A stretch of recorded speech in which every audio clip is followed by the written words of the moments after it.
So my name is Zach Powers. I'm the Director of Communications at the Writers Center. I'm also a writer. I write fiction. I have a story collection and a novel.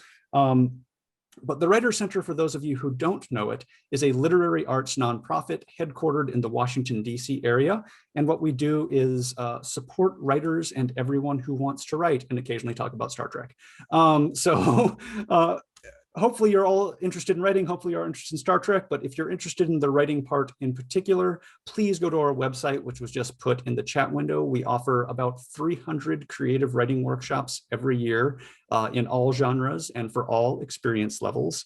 And then we also do dozens of free events, similar, but sometimes dissimilar to this one, that we host throughout the year as well. So if you are interested in taking some workshops and learning something about the craft of writing, please check out our workshops. We also have a bunch of free events with authors about the craft of writing as well. So check out those as well. And those links were just put up in the chat window too.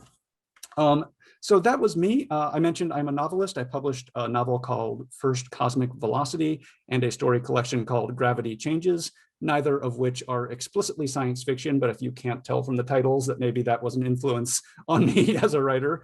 And then I mentioned I work at the Writers Center, originally from Savannah, Georgia. And that's me. So I think I might ask Gail to unmute and introduce herself real quickly, and then maybe pass it on to Gwydion. Hi, everybody. I'm Gail Thompson. I'm a poet and writer, mostly poet, but you know, I like writing in general, and teacher of writing at Young Harris College in North Georgia, in the mountains of North Georgia, where it's beautiful but full of mosquitoes right now. My second book just came out last year, which has nothing to do with space, but I think in my head it kind of does.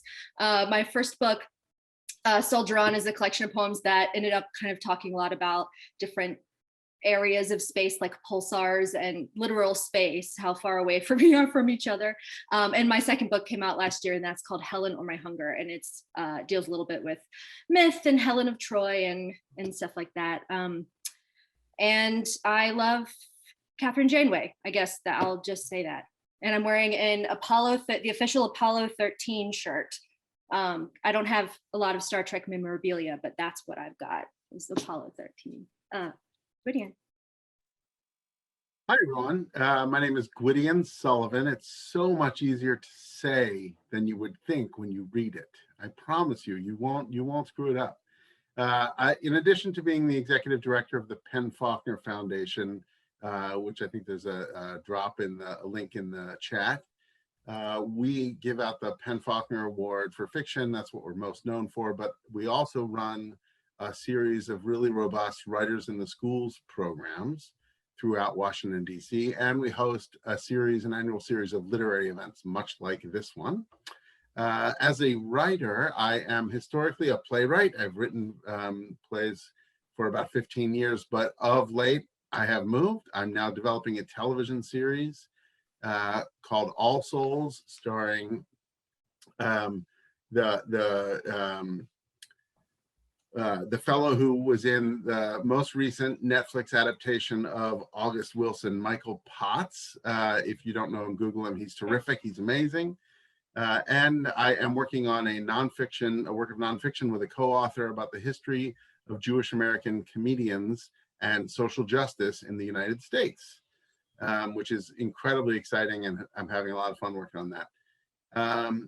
That's me. I'm wearing red and black because I've got a Picard haircut, and I just figured I ought to steal a little thunder from Tope, who I know is a Picard fan. So sorry, I stole your guy. I can't believe you did that. I'm so upset. I'm Tope Falarin. I'm a writer based in DC. I also serve as executive director of the Institute for Policy Studies, which is a think tank, public policy think tank here in DC. I teach creative writing at Georgetown. I published my debut novel. It's called A Particular Kind of Black Man back in 2019. I'm currently working on my second novel. I love Star Trek so much, and I can't even begin to express how excited I was about this conversation, because I've had the great honor of participating in a lot of literary conversations, but this is like the nexus point of two of my great loves, so can't wait to jump into it. I guess I'm wearing a green polo shirt and glasses. I also have a Picard cut. And I love Picard. Yeah, it's corny, I guess, because a lot of people do, but he deeply influenced me and inspired me in so many ways. So Yeah, and I should say too that it's okay that you stole Topay's Gwydion, because you mentioned like the engineers, and I wore my Reading Rambo shirt for the event, so I have my LeVar Burton feature, so I stole the engineer from you, so it all comes around. Shout out to LeVar Burton, the Penn Faulkner literary champion this year. Yeah. Woohoo. I was sort of hoping like you'd sneak him into this event somehow, like he'd just show up randomly, and it's okay. So I do have a sort of an icebreaker question for all of us before we get into the proper literary discussion that we're here for. And this question came from Patricia Lockwood, who is a pretty well-known author. In fact, on Monday, she was being announced as on the long list for the Booker Prize. And on Tuesday, I asked her to ask us a question about Star Trek. So that's where her week went, from the heights to me pestering her about Star Trek. And her question was, what would your room on the Enterprise, and on which version of the Enterprise, what would that room look like? And I'll kick it off since I'm already speaking, but first of all, I'm starting with TNG. TNG Next Generation is my core Trek. I know it's not the original, but that's where my brain goes first if you say Star Trek. And I realized I would do the best of, like the greatest hits of all the characters' rooms. So I would get the weird sphere chair from Worf's room, which is, he sits in it only like once and it looks horribly uncomfortable. There's like a chair that's made of spheres that I think for at least a couple seasons we assumed was sculpture, but no, it's a chair. A painting of space and or a spaceship. It doesn't matter from whose room, because they all seem to have one. That seems to be the only form of painting in the future is of space or spaceships. I would have Riker's trombone. I would have some random artifact, like archaeological artifact that Picard has in his room, which inexplicably is in Picard's room instead of a museum, because Picard is the 24th century Hobby Lobby. I would have Spot, which is Data's cat, and I would have a ton of those really like glittery, sequined kind of blankets that everyone has for Spot to lay on. So that is my Star Trek room. I thought a lot about it earlier, so I'm really pleased with it. I guess I'll pass the question to Gail. What would your Star Trek room look like? So I thought long and hard about this, and I'm not super sure. I mainly just thought of what I kind of went the backwards direction of what my house would look like in Animal Crossing. This is just like the nerd area. I can talk about my house in Animal Crossing, and it is full of, so I'm thinking maybe it is a cross between Data's room and like Troy's room. So there's a lot of plants and living things. My house, my Animal Crossing house, I've taken like every animal that I've found and put up an aquarium on all the walls and like stacked them on each other. I need to, like, I'm a big hoarder of living things. And so between plants and animals, I would have all of them. And then I feel like Data didn't even have a bed, right? From what I'm remembering. I'll just go with that because that's what I imagine in my head. I would not have a bed because I don't sleep like Data. I would have Spot. I would have Spot plus several other animals. I feel like I would have many other animals. I would have, but like very minimalistic at this, like the actual stuff would be minimalistic, but I would have tons of plants and animals. And what was the other thing? Maybe it would, yeah, I'm thinking it might just be the bar. Like when I really imagine myself at my like peak level. 10 forward. 10 right? forward. Yeah. Okay. I kind of imagine myself not in a room, but more like 10 forward. So that's where I'm at. Great segue. That's a great segue to my answer. All I could think about was I want a ready room. Yeah. Right? I want a ready room with shelves of stuff and a big desk and a couch where I can read something on. I want the room I'm in right now. Literally, if you turn the camera around, I want this, but on a spaceship, on a starship. The other thing that drives me nuts is like the one killer thing they have is a view, and there's never in any of the rooms a port, except in some of them, right? And so like I want to be able to see, it's got to be even if it's just blackness all around, that would be cool until it isn't. And then the last thing I want to say is I like the O'Brien's quarters because they're very homey, right? There's a kind of creature comfort sense, which I feel like in the depths of space, there would be something very comforting to having like a couch and a side table and a lamp that you like. And yeah, so like some combination of all those elements. I feel like all the good territory has been covered here. So I definitely have a room on the NCC 170ND. So that's the, that's No bloody A, B, C, or D, my friends.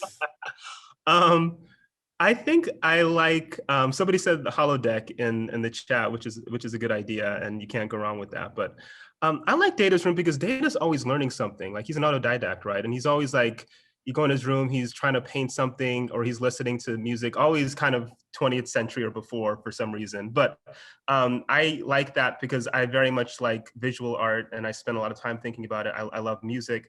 And so I think maybe hanging out with Data in his room while he's trying to learn stuff would be pretty fantastic. And he totally wouldn't mind if you just suddenly crashed in his room. He'd just accept this as like. Exactly. I felt like that, I said that wasn't a writing related thing, but that definitely felt like a writing prompt that you'd get in a workshop. Exactly. Yeah, and I think it worked pretty well. So Gail, would you like to kick us off with a question for the group to get us started? Sure. My order of questions is, I think, goes less related to Star Trek and then more. So I'll start with the more related, if that's okay. Actually, I might go that. Okay, I'll pick one of my like two very Star Trek questions. I'm mostly interested. So I'm a poet. I love reading. I am not a master of plot. I'm not a master. Like, I think I can probably do character, but I'm fascinated by people who can carry plots really and like think about plots really, really well and character development and how things work. So I've been always really interested in how people actually do try to solve the secondary / tertiary character problem in definitely original Star Trek, and then kind of they're working at it as it keeps going. But what is it like? How do you kind of create a story where you try and create a tertiary character that that for reasons for which they're going to have to go? So I'm wondering if you've ever encountered that problem and how you've done that. I just do like Star Trek. I mean, you mentioned this in your question, just redshirt them, right? Just kill them off. I am no master of plot either. I'm not the biggest fan of plot. And it's for me a kind of grand irony because I love Star Trek so much, and Star Trek is nothing but, kind of plot upon plot upon plot. But I think that the one thing that I gleaned from Star Trek is the importance of deeply emotional stories, which is, I think, a lot of people when they think about Star Trek, they maybe don't think of that. They think of the technobabble, they think of like going warp 8 or whatever. But part of the reason why I think so many of us love Star Trek so much, and that's extending from the original series all the way to Discovery to, the stuff that's happening, Strange New Worlds, it's premiering soon, these are wonderfully human stories, right? About people who are connecting with one another. The reason why I love TNG so much is because they're a family, more or less. They're a family that is in some ways marooned in space. They care for each other. They play poker together. They know how to tease each other. They know when somebody needs support, they all collapse on that person and provide support. And that's what I try to do in my writing. I always remember, I had a mentor say to me once, she said to me, if you want to be a really sort of powerful writer, you have to go to your most vulnerable space and just hang out there for a while. And it might be painful, you might dredge up some things you don't want to dredge up. But if you stay in that place and try to develop something from that place, it's likely that you'll connect with your reader in a really kind of potent way. And so whenever I sit down at my desk at night to write, that's what I try to keep in mind is like, where's my vulnerable place? And how can I kind of render that place on the page? And I think Star Trek has done a really wonderful job most of the time. We're not talking about season 1 of TNG, right? But most of the time has done a great job of connecting in a visceral way to the humanity of its characters. And you don't quite have the same red shirt problem in TNG that you get in the original series. Yeah, that's true. Yeah. I personally, I think the red shirt problem, says the guy wearing the red shirt, is actually bad writing. And that I come out of the theater, as I mentioned, and you don't get red shirt characters in the theater, because that means you got to pay somebody a living wage for every week you're rehearsing and performing. You just have to reduce to the absolutely necessary characters. And so I take that as a point of pride. If a character is going to be in something, other than a mention, a mention is a different thing. But if a character is going to be in a narrative I make, they're going to have their own independent reason for being that will be clearly articulated and essential to the creation of that sort of emotional landscape that Topa you're talking about. Yeah. I think too, I mean, I love secondary characters, and I often love secondary characters, especially in things like in TV shows, you stay with the main characters so much, it's hard not to end up gravitating towards them. But in movies, I definitely have connections with secondary characters. And I think part of that is similar to the appeal of speculative and science fiction in particular, is that's a place where your imagination can run. To cross the forbidden divide real quick, and if I'm going to mention Star Wars real quick, I mean, my favorite character from the original trilogy is Wedge, the X-Wing pilot who shows up like in 3 scenes and has like 5 lines. But I'm so fascinated by this character who carries out through these 3 movies though, and survives, doesn't get redshirted. And the brain space given to that character or a similar character is really interesting to me. And I do think Star Trek, especially Next Gen and the 90s Star Treks, Deep Space Nine and Voyager as well, they do have some of those characters come back and repeat. I love Gowron. I only wish they kept Gowron as good as he was in the first couple appearances, when he was just over the top, wild-eyed constantly. He was so good. I was like, I don't know who this guy is, but he better lead the Klingons, because he was such just a like over the top. I mean, there's plenty of Shakespearean references in Star Trek, but he was absolutely a great Shakespearean secondary character who would just own a scene for a minute and then disappear for episodes and episodes and return and have another big scene like that. Yeah, someone just put Garrick in the chat, and I definitely agree with that as well.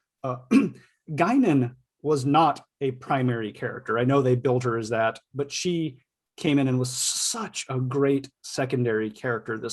This mystical purveyor of wisdom, which is, I mean, that's an iconic kind of role, and she and Whoopi Goldberg came in and just absolutely owned that. So that was a secondary character who I think is one of my favorite characters from the show, despite she doesn't have a ton of depth. I mean, there's that one weird Mark Twain episode, but otherwise she existed almost intentionally as the unknown. And I don't need depth to love a character. I need implied depth maybe, but I don't need to know concrete depth to know a character. And I think that's definitely a thing you can learn from some of the Star Trek characters. And that reminds me of when I talk to my creative writing students about, there's a difference between what you're saying, implied mystery, right? And murkiness.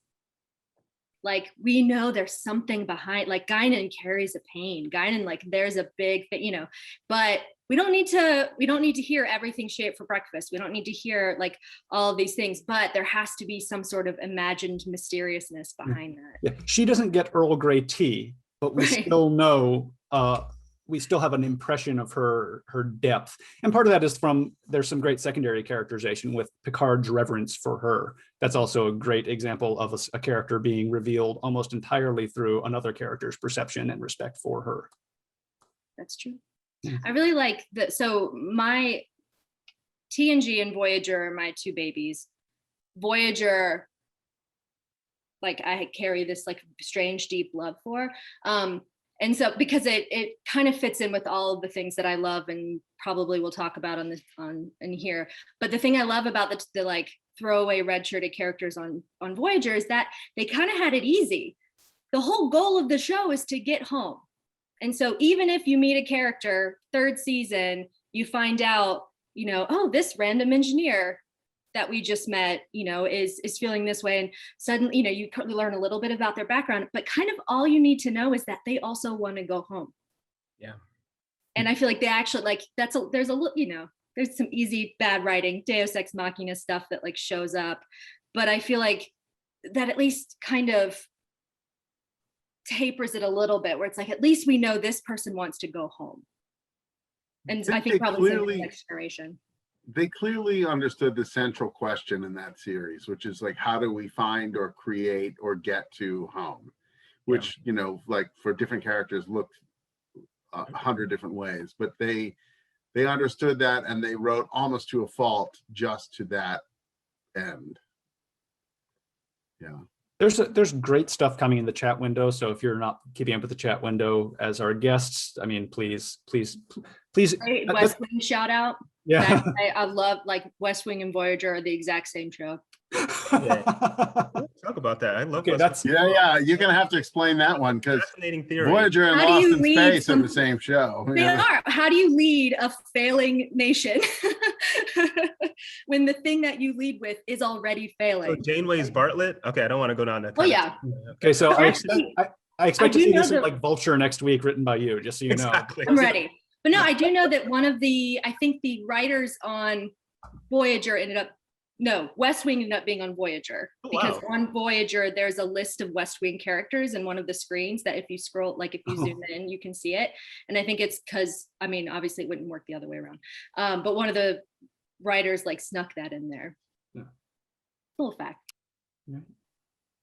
Somebody mentioned Discovery in the chat, and I love Discovery. I'm not like, you know, there are a lot of people on the internet who are hating on Discovery, and I've seen every episode some twice. But the one thing that I'm kind of missing from Discovery is that somebody in the chat said they do secondary characters well, and I perhaps when we have a Q&A, that person can speak up and say a bit more, because my issue with Discovery is that I don't think they've done as good a job. I guess I went in expecting to know more about the bridge crew and their relationships with one another.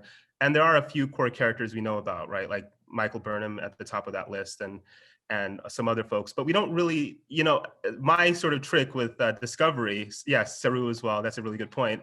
But if somebody is about to pass away, then we'll get an episode about them, right? They'll get the in-depth, okay, and I'm like, okay, this person's about to go down, right? So... I'm with you. I first of all, I share your love of Discovery. I think it's Yeah. terrific. I think it's the kind of modern storytelling that was really missing from all Star Trek beforehand, you know, in some ways. But they took the dictum of let's get to know the secondary characters a little too far, because their bridge characters I just was dying to know more about, and then they literally died, and the opportunity was gone. You know, they're just the you know. Yeah, I still mourn Yeah. the show that could have been with Giorgio and Burnham. I think their chemistry was just incandescent. It was incredible. And I think they recognized that, and later on try to bring Giorgio back and have them sort of have that kind of mentor-mentee relationship. But you know, it's not quite the same, because we have evil Giorgio now as opposed to, like, you know, nice The Giorgio. more that's what it does great job of. It's really, really complicated, dark characters that aren't kind of, you know, caricatures. They're really, really complex. Well, while we're about halfway in, and while we're speaking of characters, I did ask a friend of mine to be a special guest questioner for this this session. So I'm going to add a spotlight to Robert Kerbeck, who is an author who has a book called a memoir called Ruse, coming out early next year, if I'm recalling that correctly. Correct me if I'm wrong, Robert. But importantly for us here, he was present for one of the most iconic moments in all of Star Trek. First of all, you can explain a little bit more. I don't want to give it all away, but you played a Cardassian in an episode of Deep Space Nine, the episode Defiant, which anyway, do you want to tell us who you are, a little bit about that? And I should preface this with, Robert isn't maybe a Trekkie in the way that the panelists are a Trekkie, but he has actually been closer to the product than any of us. So tell us a little about your experience, and you have a question you would like to ask the panelists, so we can go from there. Sure. So I played a character who didn't have a name when I played the character on the show, but then somehow Paramount decided to do a collectible card. And I'm going to pull that up while you're speaking, just so you know we have the collectible card to share. So. And so somehow they chose my character for the collectible card. And so now I have a name. My name is Borad. And as you can see from the card, I had an unpleasant orb experience, which if you watch the show, you can see that live. Yeah, it was a great time. It's a really fun show. It's funny how the Star Trek show followed me for a long time, sometimes in a good way and sometimes in not so good a way, because I did a lot of, cool other projects and really top-notch regional theater. And yet I would show up somewhere and all anybody wanted to talk about was the Star Trek collectible card. I'm so sorry. And how do you find one, but yeah, and it was a great time. And I had this kind of fun moment with Riker in the makeup chair. We were next to each other as he was getting made up for his, his secret evil twin in the Defiant episode, which was a lot of fun. And yeah, so I have a lot of fond memories about the show and about the people. And so I guess my question for you guys is, how, because obviously you guys are really knowledgeable about Star Trek, but how does that fit into science fiction in a more broad sense? Like, are you fans of other science fiction, and what other genres are you really interested in science fiction? And then of course, only because Zach, broached the topic, how does Star Trek fit in terms of your comparison to Star Wars? Thank you so much, Robert. We appreciate it. And there was a question, what season? Do you remember what season you were? We can look this up if you don't remember the... I think it was season 3. Yeah, oh, everyone who's on board, right, jumping in. Yeah. Episode 9, season 3. Thank you, Jason, who's also an old friend. So, all right, Robert, thank you so much. And to the panelists, let us know what's your more broad sci-fi connection? I love sci-fi. I will watch any sci-fi that comes on the TV. It doesn't matter what it is. I am just really wedded to it. I'm one of those kids who desperately wanted to be an astronaut, not in the Bezos way, but like, to kind of, I cared a lot about the Apollo program, and I knew the name of every astronaut. And so, yeah, shout out to Gail. So yeah, it's space exploration, sci-fi, it's all super important to me.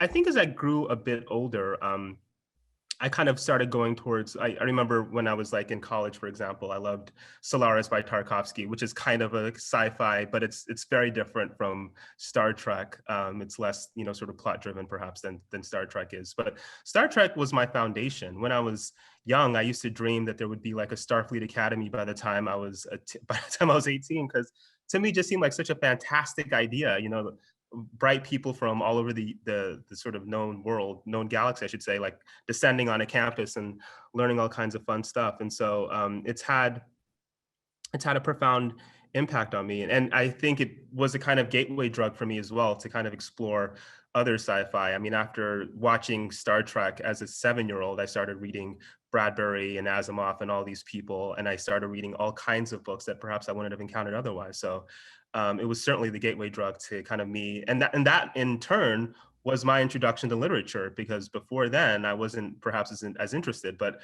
and it started for me with the Star Trek novelizations, I should say. I read a lot of Star Trek novels that would tell you about Picard's life before the Enterprise. Yes, I read that book, definitely. I read that one, yeah. I read that book. I read them all. I think, weren't they like Simon and Schuster Pocket? Or I could have. Absolutely were, yeah.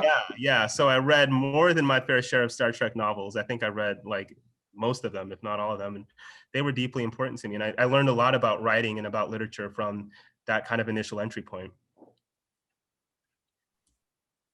Yeah. So I'm older than you all. I'm in my 50s. So the original series was my starting point in syndication, although I was born while it was still in the air.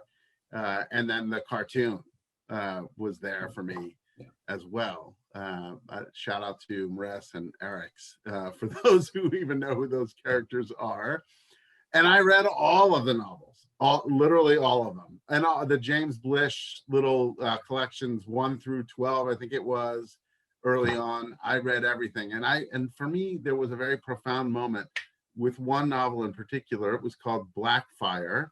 and it was a novel in which Spock had to become a pirate. And it was just this really deep character study.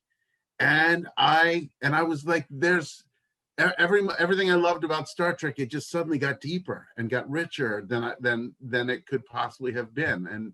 And so it just opened up worlds in my mind. Now I was already reading Larry Niven and Ray Bradbury and Isaac Asimov and everyone I could because I loved science fiction.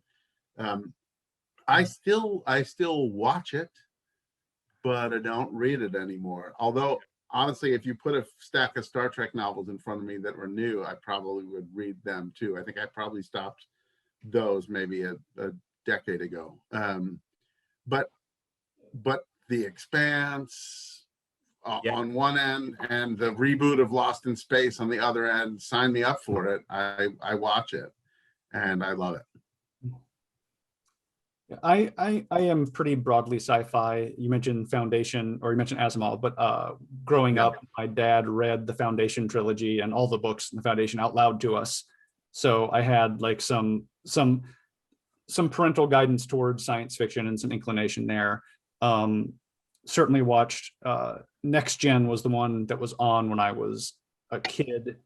So that was the one I was watching when I was younger live, but then it was also the one that was rerun when I was in college. So that's probably why Next Gen became important to me, because it like two formative moments, you know, after classes end when you're in college and when you're a kid, you saw it the first time. So that was important. But I dropped Star Wars already, so I'll drop Star Wars again. I mean, I'm rewatching the Clone Wars cartoon for the fourth time maybe right now. You know, I definitely have some Star Wars love. I'm not wedded to one or the other. I think they're completely different things that work in completely different ways.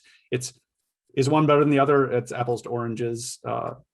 So I don't worry about it. It depends on what I'm in the mood for. When I watch Star Wars, I get really excited about Star Wars. When I watch Star Trek, I get really excited about Star Trek. And I think that's the core of being a geek, is that sort of excitement factor with the thing you're working with in the moment. I mentioned when we were in before we opened up the event to everyone that I'm also a Stargate SG-1. That's my mom's favorite sci-fi show. I think my mom's on the chat, so there's a shout out, hi mom.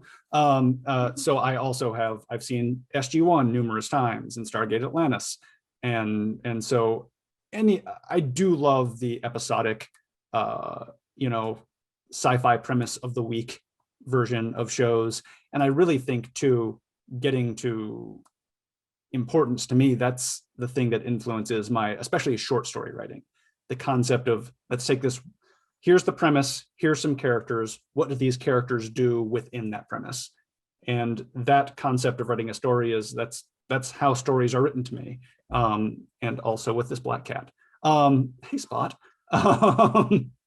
But yeah, so I do think that sci-fi and that version of episodic sci-fi in particular is something that was hugely important to me as a writer, more than something like Star Wars. Even though there's Star Wars is sort of this through composed, and I love Battlestar Galactica. I love some of the non-episodic sci-fi, but episodic sci-fi is where I think I learned to think about story. I think I've never been, I won't say I never considered myself a sci-fi fan, because I think that's what's really funny is just turns out I like a lot of sci-fi things. And I think I said one time when I was younger, I was like, I'm not really sure, if sci-fi is the genre I am interested in as like a specific thing, but if someone were to put me in a boxing ring against fantasy, I'd be on the side of sci-fi. Not to say that there's a separation, but there is. But like if I were to take a side against either, it would be sci-fi. And I love, I've always loved space. I love science. And I've always, I think like many of us, our dads were the ones to introduce us to sci-fi. And for me, Star Trek Next Generation, that's what I watched as a kid. Then right after that came the X-Files. And so like, for me, the X-Files and Star Trek and then Star Wars, like all of those things kind of remind me of being 9 years old, having just finished my bath. And I'm like, yeah, it's time for all that cool stuff. And so even though I've thought about it and I'm like, oh yeah, love Bradbury, one of my favorite writers. Oh yeah, Asimov, pretty great, one of my favorite, and it just turns, as I'm like thinking about it or have thought about it, because I taught a class on space. Like we read I kind of created this syllabus of like space exploration and space travel for my writing class last year. And as I was kind of putting stuff together, like I had, some science fiction going on, but in the end, I kind of realized that I have way much more of a history with science fiction than I thought I did. And so another thing about this is that I have very distinct times in which I've stopped reading and watching these things. And so I've never read the Star Trek novels, and now I'm really interested in doing so. And like Star Wars, I was a huge Star Wars fan, and then all of the extra movies came out, and I was like, oh, I don't think I'm up for that. But at the same time, I think with both of them, I think I'm leaving them to look forward to be quite honest. Like I hear great things about Discovery, and I think, okay, cool. That's definitely going to be something that I'm going to get into, because there's just so much. And it turns out I really love sci-fi. But I think I love space more than anything of those things. It's more that space exploration and space history and space travel coming into that I like more. Great. Gwydion, you had a question for us as well. So I think we've been going roundtable, but it'd be a good time for your question, I think. Yeah, my question was about the sort of audacity of Star Trek. Like from its birth, it sort of took as given circumstances, and sometimes more and less successfully, that racism was over and capitalism was defeated, and Earth had united and created one Starfleet, and poverty and hunger were gone, and all those things. And it didn't make a big deal about it. It was like, okay, so it's the 24th century, it's the future. All these things are solved. So then we go on. Yeah, exactly. Thank you. I see a comment. McCoy was racist to Spock. There was only one Black person ever in view, except the occasional, red shirt or engineer. And the Klingons were, anyway, we could all dissect it. But they wanted to embody those things. And that to me just struck me as so audacious, so amazing, and so daring. It's why I fell in love with Star Trek, right? Just it gave me hope that all these things that I grew up talking to my dad about and worrying about the future, like, they're going to be fine. So I wondered whether you all had done anything similarly audacious in your own work. There's one of you also asked a question. We had a little chat beforehand about fan fiction. And I wrote some, and in fact, there was a Star Trek role-playing game that I played with my friends. It was like Dungeons and Dragons, but for Star Trek. Probably predates you all, but there was just something like getting to play in that world where everything was fine, and anyone who challenged those assumptions was an outsider. So that's my question to my panelists, like that audacity in that sort of given circumstances. I mean, one thing about, so when I saw your question, it kicked my brain off like into high gear. And one of the things was, first of all, I realized a deep core question of Star Trek, which is, if the basic animal needs of humanity are met, what are we? Like, if we don't need material things, if we're going to have our shelter and food and basic comforts met, what are we? And the answer in Star Trek sometimes is explorers. I mean, that's, at least these characters we're following are explorers. And the sort of the questing for something more. I do think that goes back a little bit, though, in terms of how it affected me and audacity in terms of thinking, which is embracing the audacious idea, taking a wild supposition or concept or premise and go like, see what happens, and being willing to, knowing that there was the possibility of that method succeeding in writing. And in my stories, it's not global or galactic exploration, it's sometimes, well, what if a guy was married to a light bulb? And it's a goofy, silly premise, but it, in my head, treat it respectfully. Because I mean, Star Trek can be a goofy premise at times. It can be, but it's always respectfully treated by the writers, by the actors. I can talk about that all day for Next Gen, how the actors in Next Gen in particular came to, I think, to respect the material and each other. So yeah, I think the thing I maybe learned about the audaciousness of Star Trek is be audacious, dive into it, take the big idea and see what you can do with it, and maybe learning too that the big thing, as I think Tope you may hinted at, is often paired with people, being people. That there's the crystalline entity on the view screen on the bridge, and you're trying to figure out what to do with it, and there's a woman dealing with the death of her son at the back control console, and this creature killed her son. And that's a moment that means something. That's the giant, impossible, audacious next to the most understandable, relatable moment, and the desire for human revenge, revealed in a very interesting way for me. So, and that's again sort of episodic sci-fi in general, and that's an example, I think, of how that worked for me. Yeah. Such a great response. I think I'm with you, Zach, in that Star Trek encouraged me to be audacious.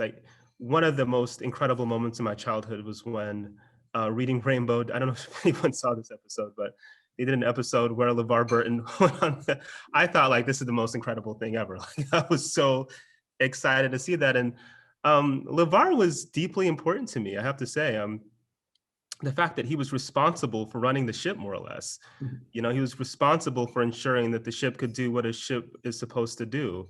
And so that's a grand responsibility. And you know, I grew up in Utah. I spent the first 13 years of my life in Utah. So there weren't a lot of people who looked like me around. And, you know, watching Star Trek was an oasis. And somebody like Sisko, for example, also was somebody who I deeply admired. And because I think I was a little too young to appreciate DS9 when it started. I've since watched it and enjoy it a lot. And I think it's a more sophisticated show in certain ways than Star Trek: The Next Generation is. But Sisko was always, for me, an incredibly compelling, and they also showed me, like, one, how to be, you know, like how to sort of situate myself in space. Two, that as a person of color, I could be the smartest person in the room, like not in a kind of overbearing, ridiculous way, but that it was possible for me to kind of gain the respect of people, my colleagues at work or whatever else. And so that, I think, is one of the most important functions of, at least for me, of science fiction. It says that there are possibilities in the future that perhaps weren't available in the past. And so for me, I became fixated on the idea of the future as a side of emancipation, right? As the side of kind of cultural emancipation, as freedom from all the kind of stress and anxiety I constantly felt being the only person like me. Star Trek said to me, like, there's a future in which you will be you'll be respected, you'll be loved, and there will be other people like you around with whom you can interact. And so it taught me, like you said, Zach, to be incredibly audacious myself, and I'm forever grateful to Star Trek for that. I know I want to hear Gail's answer too, but there's a quote that's often misattributed to Jung, and I think no one knows who said it. That art is about the dreaming the culture forward. Beautiful. And that's what I think we do as artists, is try to dream the culture forward. And that's what Star Trek did better in some ways than so many other things. Beautiful. You know, it said, let's go here. And I'll get on board and go there. I will, you know, yeah. And I think it's really interesting because it's not just, I mean, there's this kind of look forward and this hope, but it's all part of love, which is the most vulnerable thing that you have. I mean, to hope for something and say, hey, what if I'm going to go through this wormhole and just see what's there. I'm going to really hope that this is going to be there. Or, you know, let's all look at Geordi. Like, you know, we've presented this problem to Geordi. Does he think it can actually be solved? Which is, I saw, you know, it's one of my favorite episodes is when they all kind of like work out this problem it doesn't matter which one it is, but there's a particular one I'm thinking of, and everyone's like setting this up, and then they all look at Geordi and he goes, it is possible. And it's just, anyway, it's amazing. But this feeling of everyone, because it's difficult. I think about this a lot with like writing and criticism, where it's kind of easy to put something down. It's kind of easy to criticize and, say, well, Roddenberry created the Klingons for this reason. And the Roddenberry, like, yes, capitalism does exist in this way, and there's all sorts of problems. Like, it's still written by a human in a particular time and place, but being able to create something out of love and hope and stepping forward when you don't even know what's going to be there is the most vulnerable thing that there is. And I think that that's really, I don't know, it's my favorite thing about Star Trek, that everything is about like unabashedly loving something. And it, even to a sense where like the characters are huge nerds. Where like Data's obsessed with Sherlock, and like Janeway gets to meet Amelia Earhart. And there are these moments where you're allowed to just be, that's what I feel like, that's a lot of that sense of nerddom, which is just unabashedly loving something. And I think that's the hardest thing to write and the hardest thing to kind of get. And so that's what it's taught me, is how difficult it is to write about love, and to write about how much hope you have. I didn't share this in advance, but something about that made me think of, I also think there's in all the newer ones, but especially Next Gen, how many issues they face are solved sitting around a table. Like, what is more literary? That's the internal narrator voice of all these characters being voiced out loud, so you can have a literary style. How many times does Worf say something and someone say no? That Worf is the baser impulse of the show, and Geordi tends to be the higher, the doubting, but okay, this is gonna be difficult, we'll overcome it voice. And they all have this, like, the internal monologue happens at that table. Yeah, it is possible. Yeah. Yeah. That's a good point. Yeah. Well, Tope, did you have a question for us? Yeah, I did. I think I'll throw an audible though, and okay.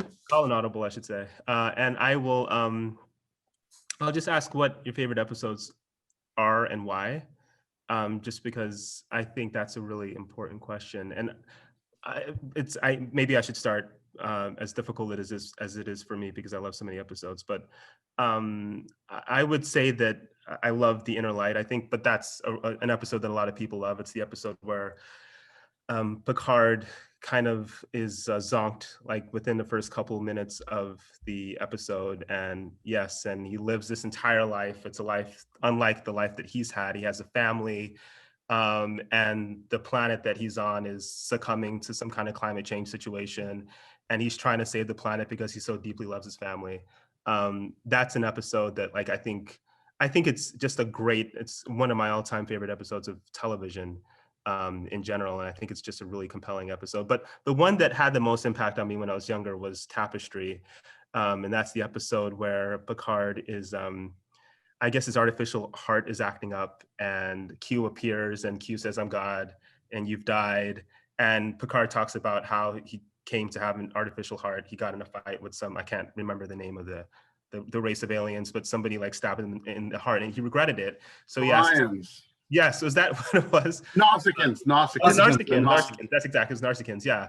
And Picard kind of regrets it, and so he asks, he asks to go back and not get in the fight with the Narsican, and he wakes up and he's like a kind of lower, sort of low-level official. He goes on the bridge. They're like, "What are you doing here?"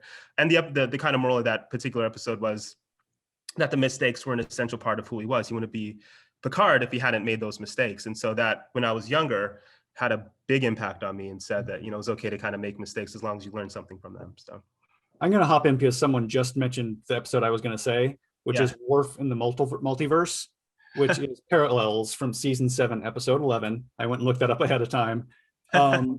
And I don't necessarily think it's the best episode of Star Trek ever, but I love the alternate universe. Sort of the premise is that Worf is, I'll go with quantum filament because that happens a lot, but I can't promise that's what causes it. But anyway, he's bumped out of his own timeline, but he's the only one jumping between. He retains his original timeline consciousness while inhabiting, it's quantum leap, basically. Quantum leap is occurring, and he's inhabiting other versions of himself in the multiverse. and eventually, spoiler alert, he eventually ends up in one where he's married to Troy. And anyway, he comes back to, anyway, you come back to regular universe and asks her out, and then there's this wonderful Worf Riker stuff going on for a few episodes. Anyway, I love it, but it's just, I love I love that the way the speculative element allows reflecting on Worf's character as he's coming back from a Batleth tournament that he's won in the real timeline, but as he goes further and further away, he hasn't won it. But sometimes he's also at better positions in family life and things like that. So Worf has to sort of grapple with this. And then there's also some great Riker moments. And I love Riker. I love Riker so much. I adore Riker. Robert, I'm so jealous you got to sit next to Riker. But so there's including a having gone insane from trauma PTSD Riker from an alternate universe who's threatening to ruin everything for everyone and destroying all the multiverses to keep from going back to his own. So there's some evil Rikers I'm realizing now. There's several evil Rikers throughout the course of TNG. And the one insane Riker. Yes. Yeah. My favorite episode, if I had to pick one, is from the original series. It's called Miri, and it's the episode with Grups, which is what they called grown-ups. And when you become a grown-up, you die. And Kirk starts to get sick, and he shows his diseased arms to Miri to try and, convince her to believe him and trust him. And that guy, that actor who I can't remember his name, but he played the sort of leader of the kids with his dirty face and his curly hair. He scared the hell out of me. And so I was at an age when I saw that episode at which adults did seem like they were diseased and dying to me, because they were all, co-opted by the system. And I was a rebel and a teenager. And it all just made sense to me and spoke to me. But I don't know that I would say, that was the one that affected me as a kid the most. But I couldn't really, I might have to choose a whole season of something, or one of the films, or, more than just that one episode. And I'd have to think about it. I don't know. Sure. So I'm gonna look. If you hate Voyager, anyone out there, you're a misogynist. I'm just kidding. I'm 100% just kidding. But just saying. No, I think Voyager is really great. And I love saying that because I think it's easy and fun. But I understand that good doesn't mean favorite, right? And so I have and there's love doesn't necessarily mean best at episodes, right? For me, the best episode is the Darmok. Is it Darmok? Is it called just Darmok? But the Darmok at Jalad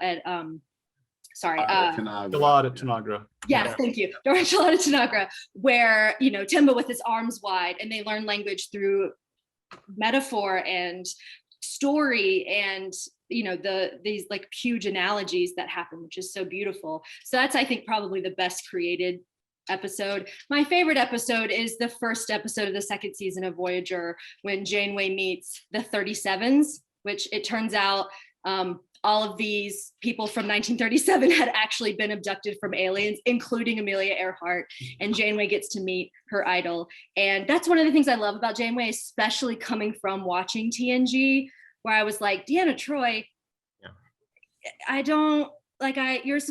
you're this woman I'm supposed to look up to, but also I can't look up, it's really difficult. And I felt like with Janeway, as with a lot of other, the way that so many of the other plots have been created, it's the power of a woman is completely unquestioned and expected.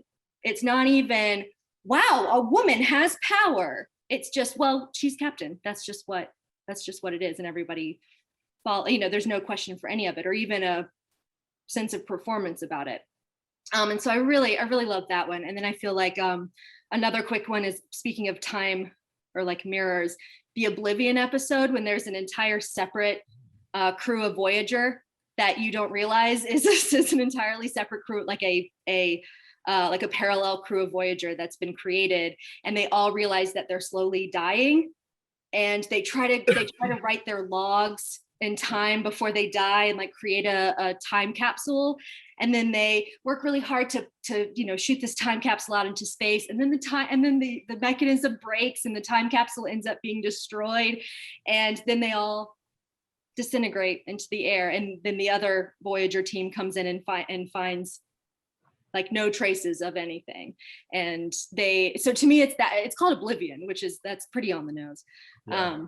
But to me it's a lot of that. It's the main theme of Voyager, which is like, how do you work hard when you know everything is futile, or when you think it easily could be? That's very Sartre. I don't know the noun Sartrean. It's a lot. It's very Sartrekian. Sartre said a lot about that. Yeah. Sartrekian. So sorry, those are 3 episodes. I apologize. No, that's fine. Oh, so I was thinking we're short on time here, but I did this comes off several questions. So this is sort of pulling together questions from everyone a little bit here, but I think Tope, maybe you had pulled up the episodic nature of Star Trek, and how you sort of reset each time. But I wanted to point out though, because while you do reset each time, I do feel like TNG, and then that was followed up with the other shows, was really one of the first shows that had more deliberate continuation from episode to episode. I've seen every episode of MacGyver several times, which is similar timeline to TNG, a little earlier, but not far off. And there's not MacGyver's MacGyver every episode, it resets. A trauma from a previous episode doesn't carry over. But Data from episode 1 to episode 100 and whatever, there is a clear progression throughout, and partly that is the brilliant acting, I think, of Brent Spiner, that he was in control of that character. Picard, following his alternate life as this fake life he led with the satellite that beamed it into his head, he, not constantly, but there are moments where he is a man who has a second life in him. And I really do feel like Patrick Stewart remembered that whenever he was acting that character from then on. Obviously in the episodes where it's referenced directly, but I feel like otherwise. After Picard is Locutus of Borg, there's again the brilliant episode where he goes and sees his brother, and it's a gut-wrenching episode. But even beyond that, his confidence at that point is a different kind of confidence going forward. Like, I really do feel like there are real acting changes made. Anyway, I'm getting off sort of explaining more than asking. I guess though, how do you, I feel like a lot of fiction, and I can't speak to poetry as much, Gail, so I'm sorry, but I really do feel like we talked to Kristen Arnett 2 weeks ago for one of our craft chats here at the Writers Center, and her novel is very episodic, but then you're following the growth of a character. So each chapter is an episode. And then there's a big gap, and then there's the next episode. And there's a lot of fiction now, especially I think maybe because we are the TV generation, that has this episodic structure, but then this imposition of growth over that. So it's key moments. So for example, the Borg episodes and the flute episode would be key moments in Picard's storyline that allow him to grow, and Data certainly has some, and Worf has some. Some characters don't have quite as many, but there are several characters that I feel do. How do you look at like that balance of episodic to growth? Because I really do feel like this was a show that maybe set the standard for people who watch TV, saw this show and said, wait, we need to do more of that. And that's where you see in the growth of the 90s and early 2000s, some of the non-episodic growth that we see in TV. I want to call out a book that I think everyone on this panel who's inspired by your question ought to read, or everyone watching. It's called Everything Bad is Good for You by Steven Johnson. And it makes this long form argument about the history of television and its increasing complexity as depicted by the evolution of cop shows, from Dragnet, where you had 2 characters and you as the viewer followed those 2 characters from scene to scene. Any information they had, you had. When they knew who the killer was, you knew who the killer was. To Starsky and Hutch, which was the next generation, where there were 2 characters who were solving crimes, and then their friend Huggy Bear and their girlfriends. And there was the main plot where they were trying to find the criminal. and the subplot with the humorous dating story or, you know, other trouble that was happening. And sometimes there were scenes that just had the villains in them, which meant you had information as a viewer that Starsky and Hutch didn't have. The Next Generation was Hill Street Blues in the 80s, which destroyed the entire thing. There were 12 storylines at once. They didn't end at the end of an episode. The killers weren't caught. You were expected to remember from episode 1 when there was a fight to episode 7 when the characters made up, and they were asking you to do a lot of work. And the next and sort of final step in that is True Detective on HBO season 1, where they literally destroy the linearity of the narrative. They leave massive plot holes, and they are literally demanding of you as an audience member that you construct a narrative out of the elements they're giving you. Television has followed that trajectory, and Star Trek got swept up in it. So the original series was pure dragnet. It was, you know, you followed the characters on their heroic journey. But by the time we were at Next Generation, we were expecting characters to evolve and have dark sides. And that's when I said earlier, when I talked about modern storytelling in, say, in Picard and in Discovery, they fully embraced all of that. And they're expecting to confuse you and expecting you to do some work. Television has gotten immensely more complex over the last than it ever was. And we're now bearing the fruits of that by enjoying what we enjoy. Yeah, such a great answer. This was the question that I was going to ask before, well, at least a version of this, Zach. So thank you so much for bringing it up. I think, and Gwydion, that was such a great kind of bit of context with respect to the way that television has evolved.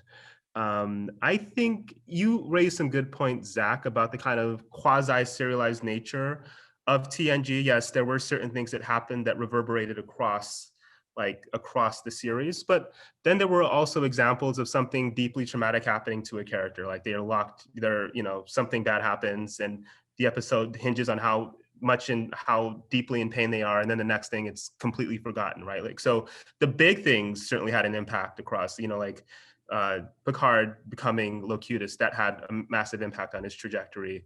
And some of the other things you mentioned, but I think that wasn't always the case, because it was like one of the reasons why people like the Orville so much now, I think, is because it kind of harkens back to the sort of, again, more or less episodic nature of TNG.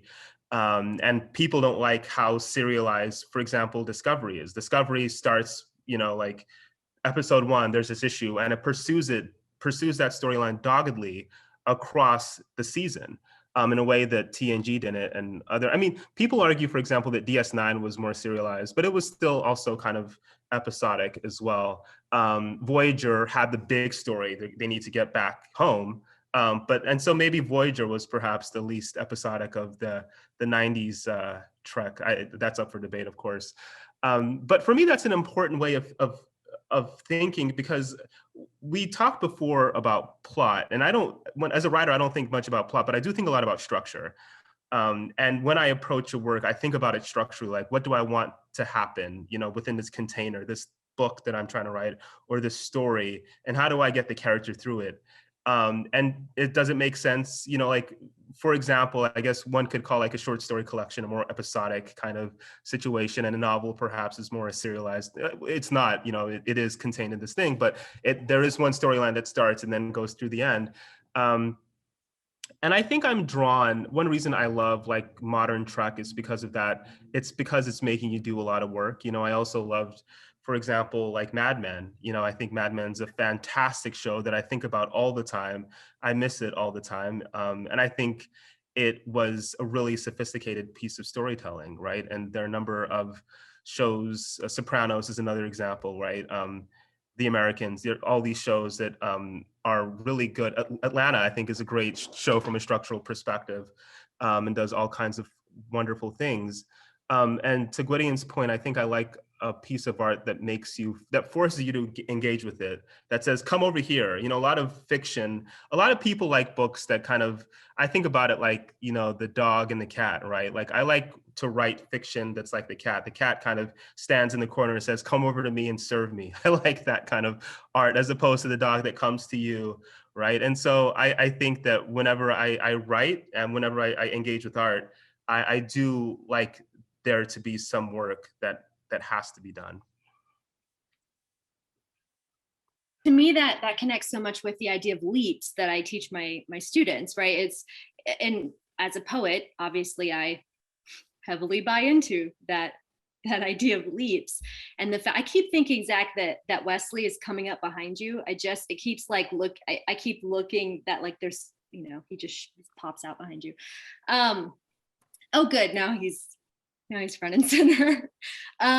Yeah, so it's this idea for me, and it's so much about poetry where I love this idea of you don't need, I like this metaphor of the cat where you don't need to know everything, and you don't necessarily need connections. You can trust your reader or your watcher to kind of just be okay with that, to understand. And that's, I love the fact that I can't speak to later episodes of Star Trek, but I know this really didn't happen in earlier episodes of Star Trek. But in Voyager, one episode happened to be a year. And I really liked that. It just, here is a portrait of a year in their lives. Or I think there was even one that was 2 years, where we give it different spaces and times. And because each episode is a little bit themed, kind of in a way like a poem, where you're kind of given this collected, like a collection of images and collection of, yes, the year of hell is what I'm thinking of. Thank you. And I tell you, I know a lot about TNG, but Voyager is how I'm going to come in and have my Voyager point of view. But yeah, so I think it's really interesting to kind of have those bubbles of thought, and it's what I try to teach my students all the time. You don't have to have, I call it the explainies. You don't have to sit there and try to explain every single thing. Your reader doesn't care that much. I mean, they might care. Then go read your lore, go read your Wikipedia or your index of Star Trek, and that'll like fulfill those needs. But let things sit next to each other that don't necessarily always sit next to each other. Let there be some white space. Let there be some things sitting there, which I like. Let two hands sit open for a while, which I like that a lot. And I feel like probably later episodes of Star Trek try to do this. I don't know, but I in a genre that also asks readers to do more work as a poetry. That's it's a noble. Yes, sorry, everybody. Yes. No, look, I started as a poet. I have a master's degree in poetry, and I have great admiration. Well, I feel like we've chosen a subject that we could have done a whole day-long conference on now that we're into it, but I think we're at the concluding time of the event. I did want to share real quick my Star Trek Ponfar quilt, which my partner was wise enough to pull off the wall. This is by an artist named Elliot McNally. I saw her, she had a whole series of quilts, and I commissioned this one though, because I realized, wait, no, if I can get a quilt of Star Trek, I want Ponfar. I want the giant metal Q-tips and Kirk's bloody chest wound. But anyway, Gwydion, Gail, Tope, thank you so much for joining. I've enjoyed this so much. Check out the links to buy books, to check out the Writers Center and Penn Faulkner. Yeah, thank you all so much. This has been great. Thanks to the audience for a lively chat. And we'll be back for more fun events of this sort in the future, I'm sure, now that we've done one of them.